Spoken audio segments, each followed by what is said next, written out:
Halo, assalamualaikum warahmatullahi wabarakatuh. Jumpa lagi dengan channel 59 yang membahas tentang hutan dan kehutanan. Pada video kali ini kita akan membahas tentang sistem silvikultur. Apa itu sistem silvikultur? Sistem silvikultur merupakan serangkaian kegiatan terencana mengenai pengelolaan hutan yang meliputi penebangan, peremajaan dan pemeliharaan tegakan hutan guna menjamin kelestarian produksi kayu dan hasil hutan lainnya.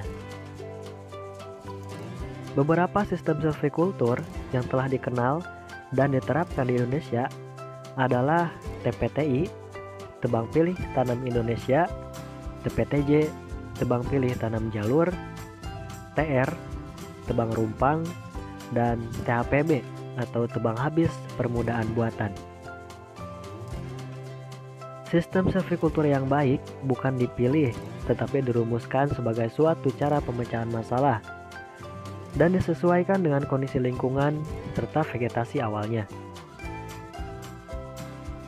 Tujuan perumusan dan penerapan sistem silvikultur dalam jangka panjang adalah diperolehnya hutan secara ekologis dengan struktur tegakan yang stabil agar meningkatkan produktivitas hutan yang semakin tinggi baik kuantitas maupun kualitasnya secara berkelanjutan dengan mempertimbangkan fungsi perlindungan dan sosial yang optimal sesuai kebutuhan masyarakat. Lalu apa inti dari sistem silvikultur ini? Kegiatan pada sistem silvikultur pada dasarnya meliputi tahap-tahap sebagai berikut. Yang pertama adalah permudaan. Permudahan hutan adalah usaha memperbarui tegakan hutan dengan cara menanam pohon baru. Metode permudaan, spesies yang ditanam, serta kepadatan tegakan pohon dipertimbangkan berdasarkan tujuan yang ingin dicapai.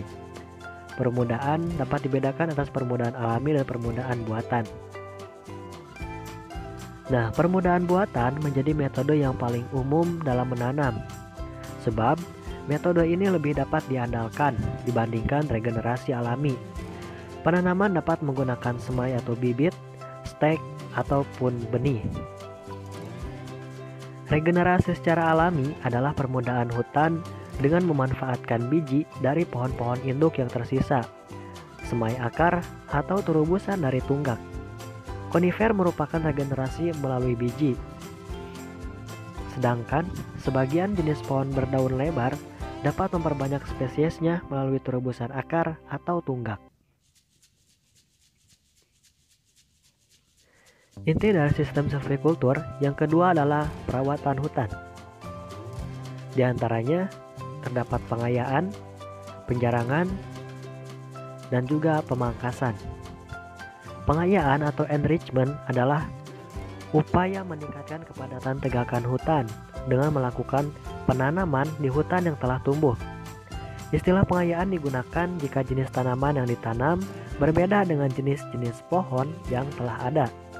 Sedangkan jika jenisnya sama dengan pohon yang telah ada, maka disebut dengan penyulaman atau penyisipan. Selanjutnya adalah penjarangan atau thinning.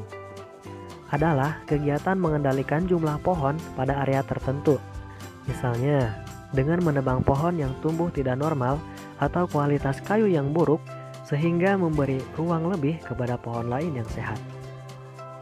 Tindakan ini bukan untuk menyediakan ruang untuk menanam kembali, melainkan sebagai seleksi untuk menebang pohon tertentu maupun secara mekanis dengan pola tertentu. Penjarangan juga dilakukan dengan tujuan ekologi, seperti untuk melestarikan spesies tertentu dan bukan hanya hasil kayu.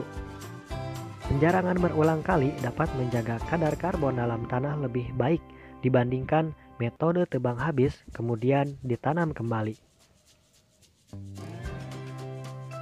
Selanjutnya adalah pemangkasan atau pruning.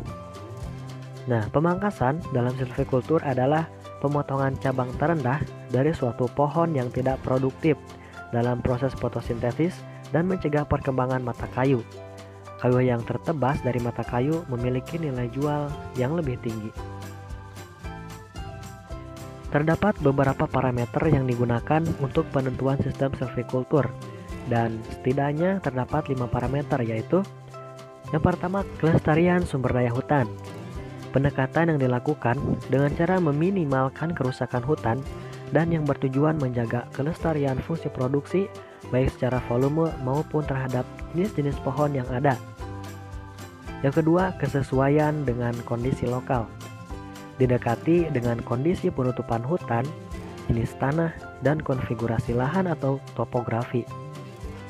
Yang ketiga, kelayakan ekonomi.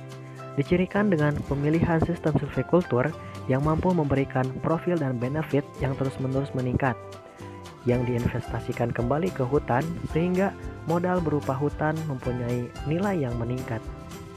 Yang keempat, dampak lingkungan minimum.